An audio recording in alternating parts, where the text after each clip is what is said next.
Hello and welcome to Powwow Nation Live, the show from PowWows.com.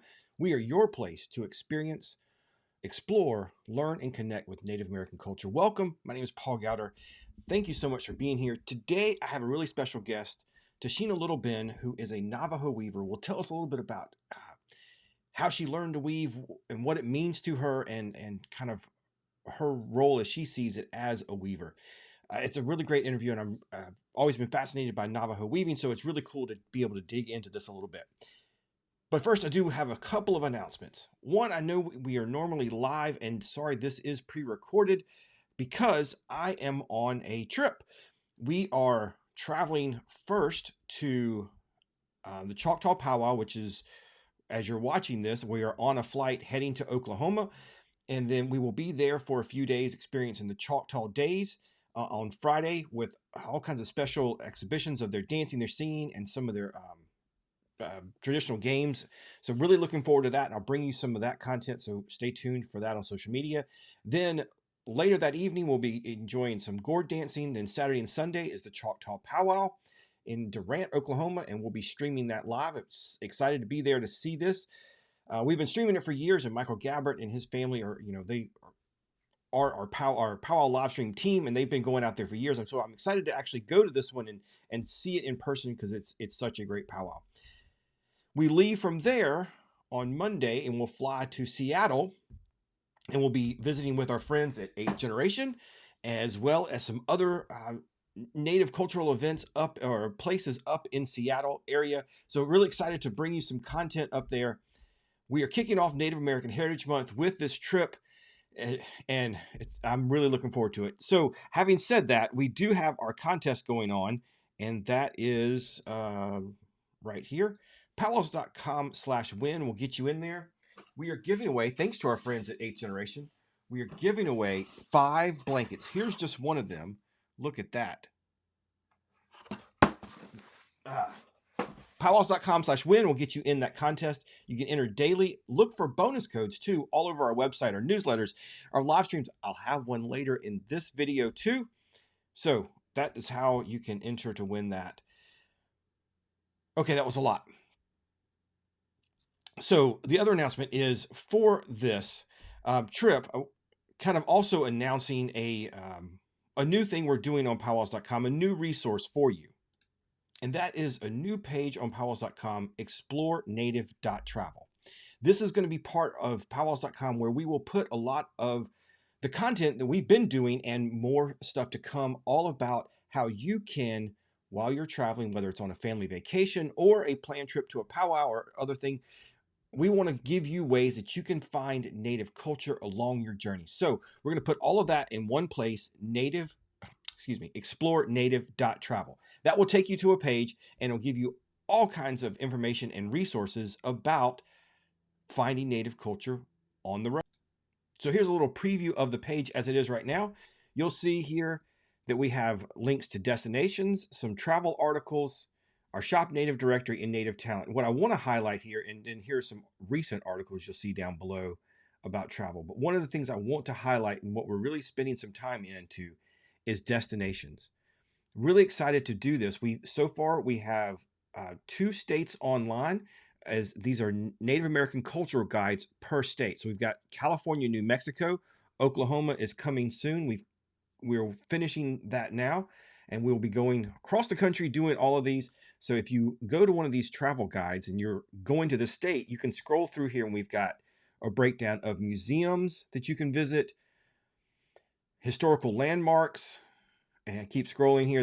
Look how much there is. New Mexico has so much to see. Some restaurants you can visit, and these are ones you don't want to miss. Even New Mexico and California both have some Native American breweries. California even has some wineries. And here are some tours that you might want to check out as well, that you can kind of book. And here are the powwows that you don't want to miss in that state.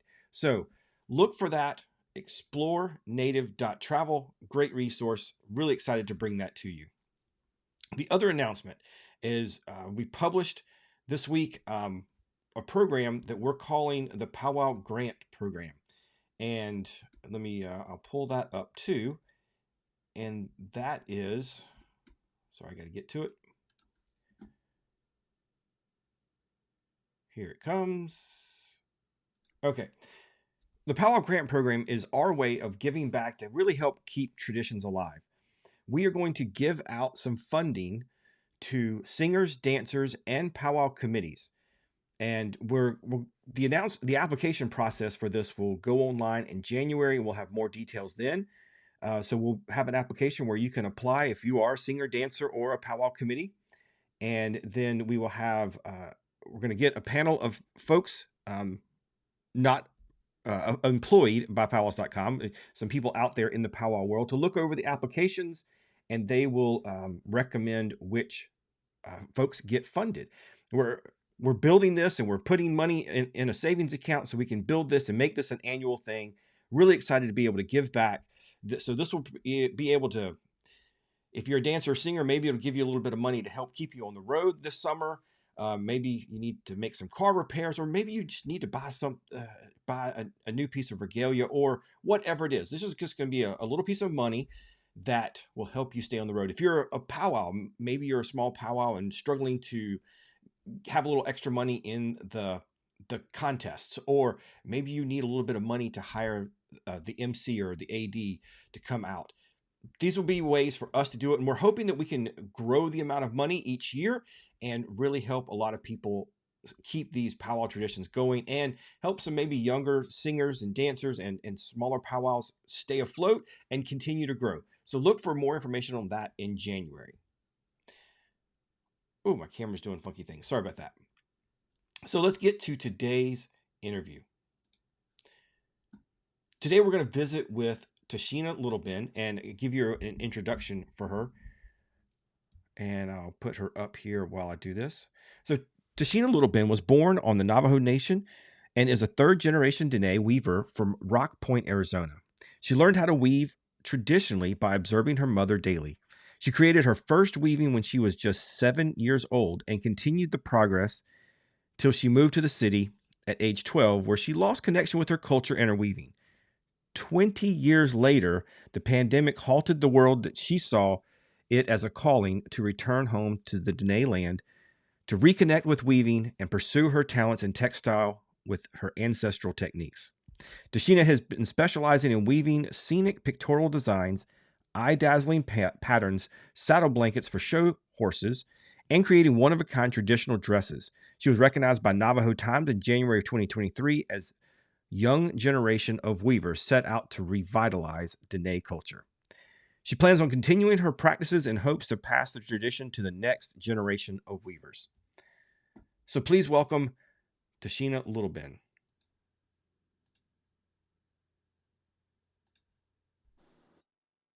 All right. Well, thanks so much for being here. If you would, please introduce yourselves and let everybody know about who you are and where you're from.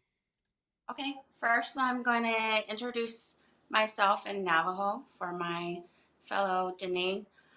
Yat e she e Tashina Littleben Yinashia, Asha Nashle, Kenya Ani Bashashin, Twitter Ini Dashate Doa Bitani Dashanale, Sen Sa Des Ah Dat Nasha. Hello everyone. My name is Tashina. I am from Rock Point, Arizona, and I am a Diné weaver. Awesome. Now, when you say Diné weavers, the first question that comes to mind is, Navajo weaving is one of those things I've seen in museums. I've seen lots of pictures online. Never talked to anybody who actually does it. So I guess my first question is what makes Navajo weaving unique? What kind of, where did it come from, and what is it that makes it Navajo?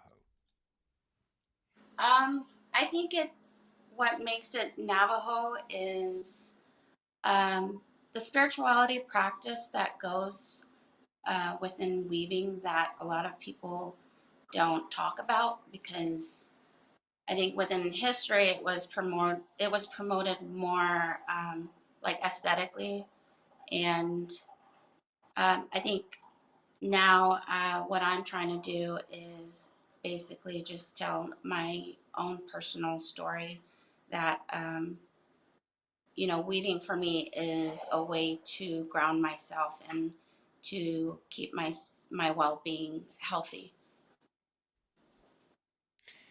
And how did you get started in doing this? Is this, I've watched another some other videos and read some articles about this. So, from what I understand, you started young, right? But then took some time off.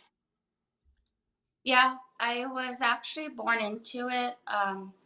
My grandmother is a weaver on my dad's side, which is where I was born and raised in Halegoitua in Rock Point, Arizona. And she was a weaver. All of my aunties are weavers. They're actually well known weavers on the reservation right now, the Littleben family. And I was just surrounded by it. I was just born into it. So it was just something that I observed daily. And so when it came to my time, I was probably about 7 years old when I started. And I started with like really tiny, tiny little pieces. I would say just about like 1 foot tall to, and then just progressively growing up to about like 3 foot rugs when I was about 12 years old. And then I took a very long break because I moved off of the reservation. And so from there, I graduated high school.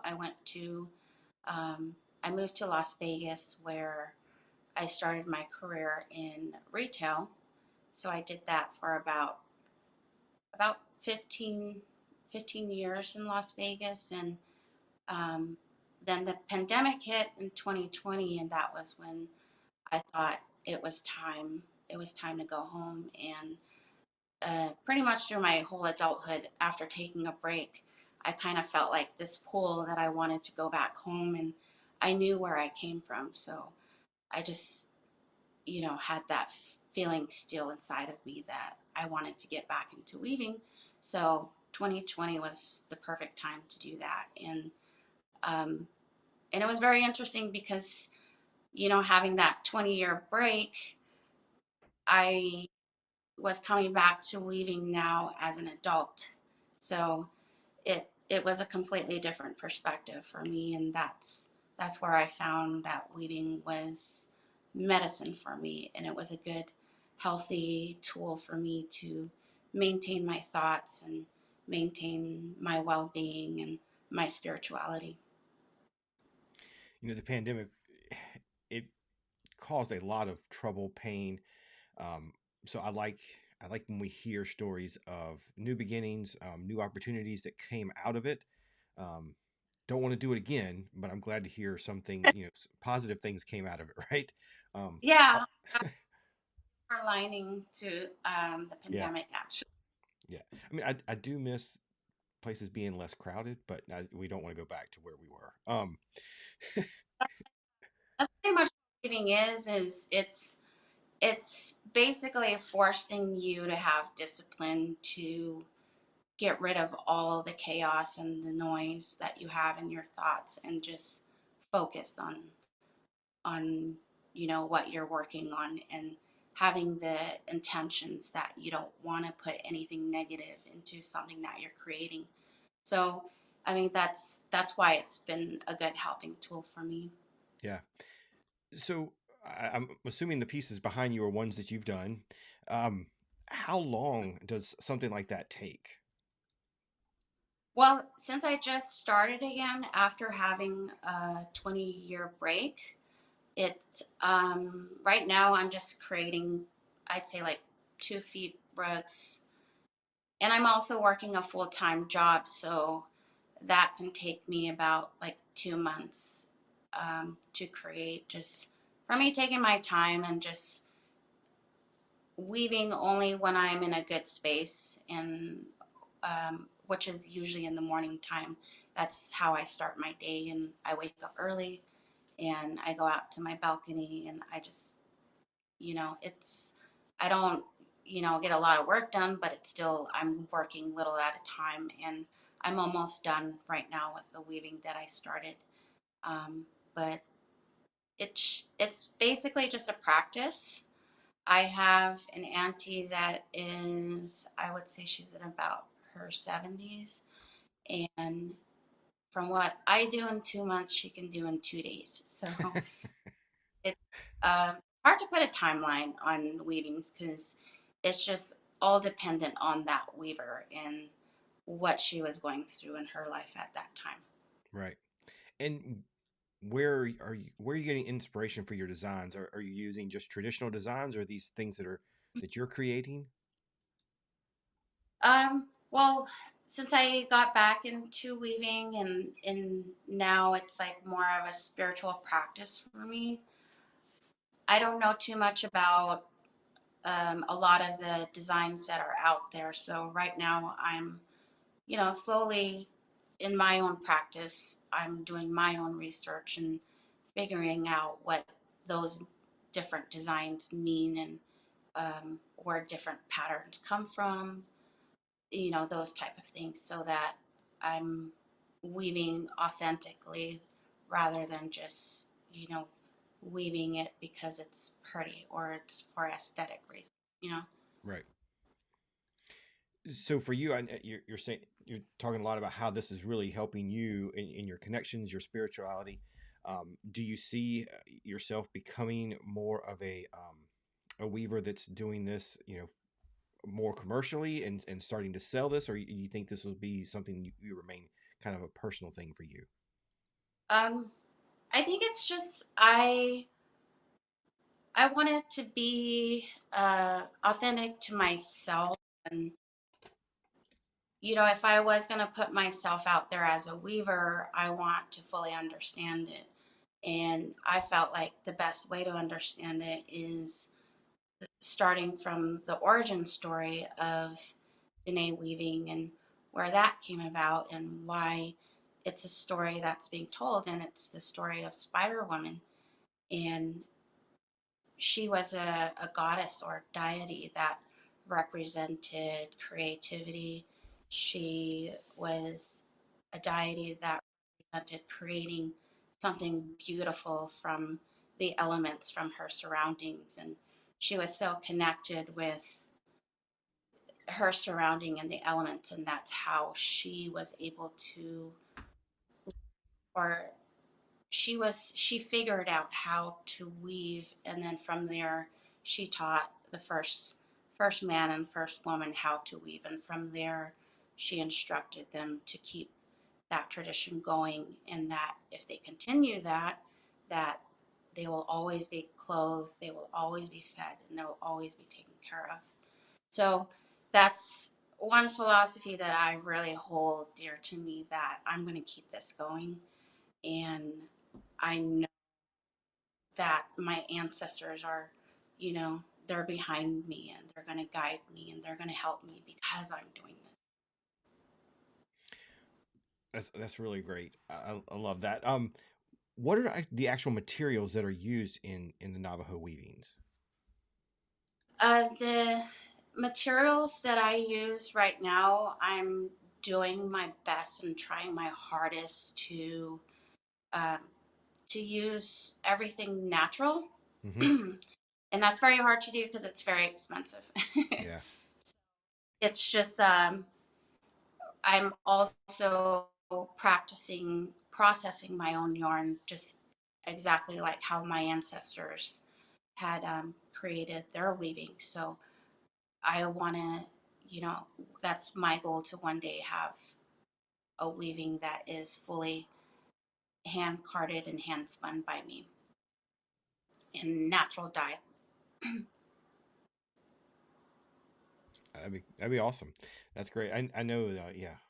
Anytime you try to go natural, whether it's materials, food, or anything else, they always put an extra price tag on some of that stuff. So yeah, I get it. Yeah, well, It's because fun, it takes time, right? It's and because it's quality stuff, right? And yeah, yeah, right.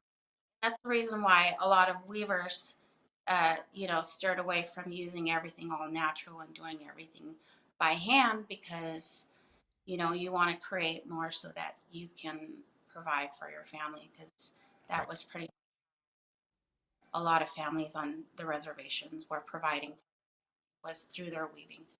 yeah. And so, if somebody out there is looking to invest in a Navajo weaving, is there is there things you should look for to tell a good quality Navajo weaving, or even to tell if it is an actual from the Navajo, not an imitation? That's very hard because you have to be uh, a specialist. I would say like a fiber specialist to know. And there are people out there that can tell when you do look at a weaving if it is natural dye or commercial yarn. So it is if you're not around it or if you're not trained or if you don't know the whole process of how it's created, then it is hard to tell the difference. So usually it's done by specialists. Okay. And I know I get this question a lot when people are looking um, to shop with different artists, whether it's beadwork or even Navajo weaving. Is it okay for somebody that's not Navajo to go and buy a Navajo weaving? And is that okay? I think it is okay. Um, well, as a Navajo weaver, the way that it was intentioned originally was that this was medicine. So, it was a way for every Diné weaver to say their prayers for their family and their loved ones. So, a lot of that energy gets put into the weaving. So, as a Diné weaver, that's up to us who we want to gift that to, because that's pretty much like I'm gifting you, you know, all of my thoughts and all of my prayers. Okay, yeah, that's great.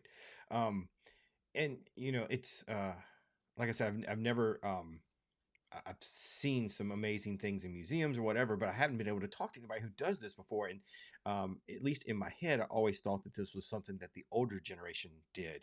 So it's exciting to see, and I saw an article out there about you and several other younger folks getting into this. So if somebody out there is listening and wants to start learning, kind of how any advice for them or how to kind of get started in this or to keep going if they are trying to learn?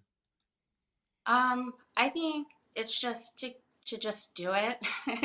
I know it's so cliche, but it's just like what I said about the story of Spider Woman. She didn't have anything laid out for her. She didn't have any instructions. She didn't know how to do any of this. So, she went out, she experimented. There was a lot of trial and errors, and, eventually she figured it out. So it's just, you have to just keep trying. That's great. And are there are there things people that you're looking to now? I know you mentioned a couple of folks in your area that are great, but are there other who inspires you right now and what keeps you going as far as being an artist? Um, I would say my ancestors. There is a room in Santa Fe actually that is filled with weavings that are from 1800s to early 1900s, and I go into that room and I get my inspiration, my motivation, because I see these beautiful weavings that are 8 foot, 9 foot tall, and they're just very soft. They're made of natural dyes, and they didn't have the resources that we had in these days. So to me, I think that's just so powerful that a lot of these women were so creative and so strong that they were able to create something beautiful from the elements in their surroundings. Okay, so I need to go to Santa Fe to see that. That sounds amazing.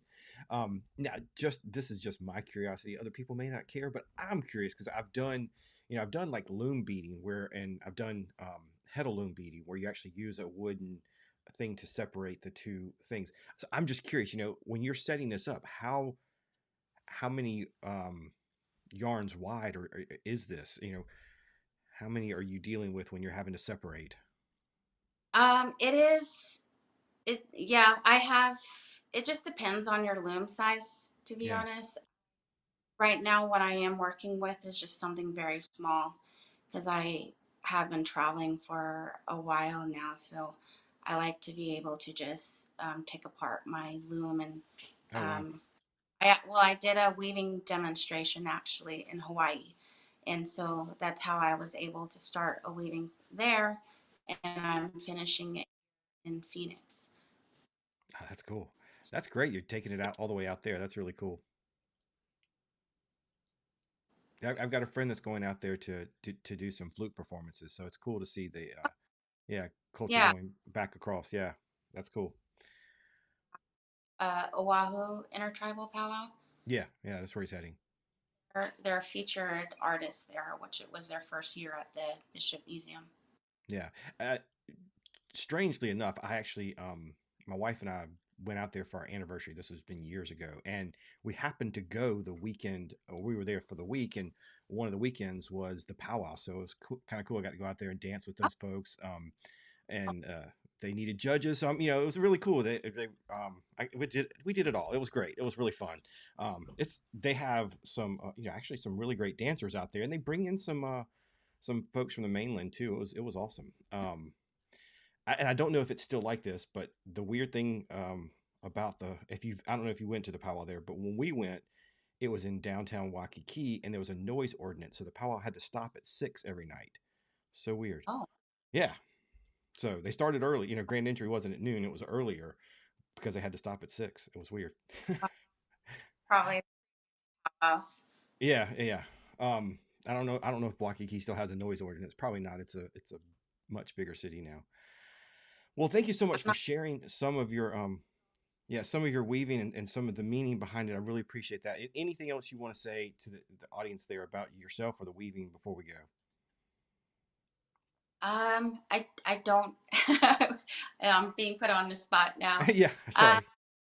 well, I guess I just from my story and what I represent is, you know, a lot of natives that have moved to the city, well, especially Diné, that have moved to the city and have grown apart from their culture.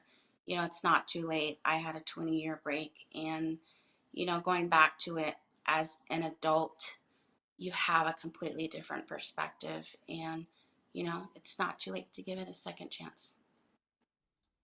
Great advice. It is exciting to see. I've talked to a few young folks or younger folks lately, and to see that there are traditions that are being picked back up, and that's really exciting to see. Whether it's language or beadwork or weaving, whatever it is, it's really good to see that some folks are really taking an interest in their culture. So it's really cool. Well, thank you for sharing with me, and I really appreciate your time. Thank you. Thank you so much for having me.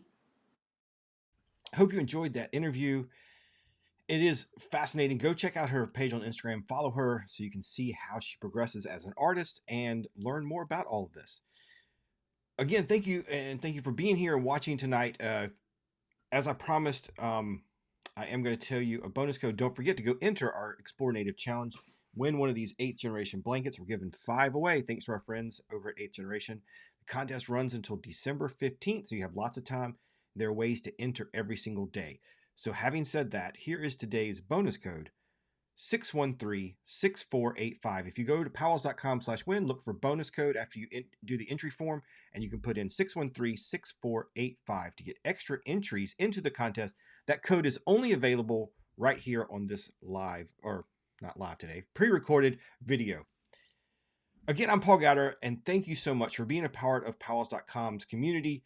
You are the reason that we are able to do this and do things exciting like being able to travel up to 8th generation and the Choctaw Powwow, being able to host our new grant program, and all of this. It's because of you, and I really appreciate it. Thank you for that.